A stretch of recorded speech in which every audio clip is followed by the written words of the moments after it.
April 15th, 1968 was a long night at the Astrodome. The Astros had a 4-1 record to begin the young season. Their first loss came the night before in Game 1 of a 2-game set with the New York Mets.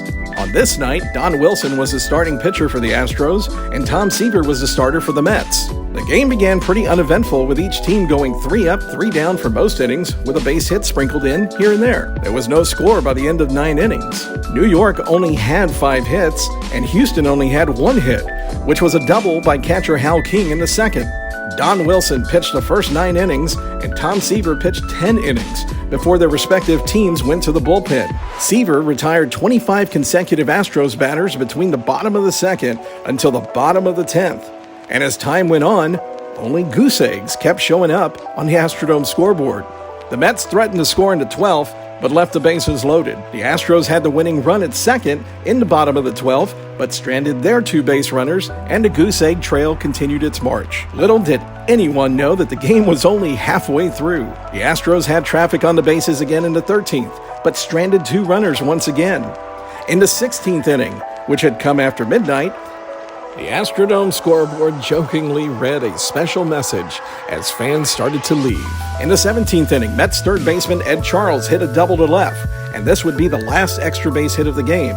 In fact, each team had only 1 extra base hit this entire ball game.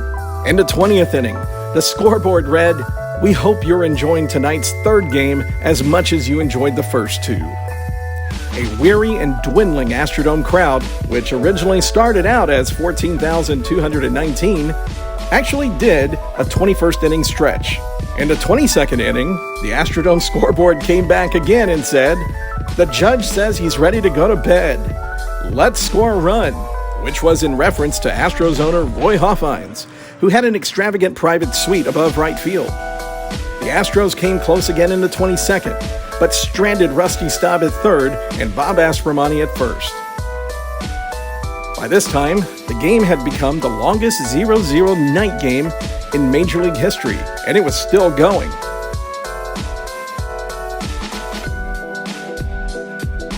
There was no real traffic on the bases for either team until the bottom of the 24th inning. Astros right fielder Norm Miller led off with a single, and then moved to second when New York pitcher Les Rohr was called for a balk. Jimmy Wynn was walked intentionally, and that put runners at first and second with no outs. Rusty Staub grounded out 4-3, and Miller and Wynn each moved up, and the Astros had runners at second and third with only 1 out. Pinch hitter John Bateman was walked intentionally, and that brought up Bob Aspromani with the bases loaded with still only 1 out. Aspromani hit a grounder to short, and the ball went under and through the legs of shortstop Al Weiss. Norm Miller scored on the error, and the ball game was finally over after 6 hours and 6 minutes.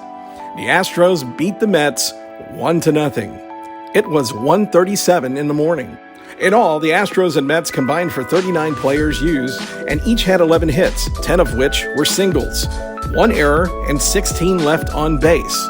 Astros broadcaster Gene Elston later recalled, "Our radio booth was next to the Astrodome Club, where people ate and had a bar, and that's where I first spotted John Wayne enjoying the game. We go extra innings, and he moved up not far from me. The last time I saw John Wayne was in about the 23rd inning. He'd moved into an empty radio booth and was absolutely sloshed. They had to carry him out of there. That's my biggest remembrance of the Duke." Well, I'm sure some of the others in the crowd that stayed for all 24 innings were right there in spirit with John Wayne.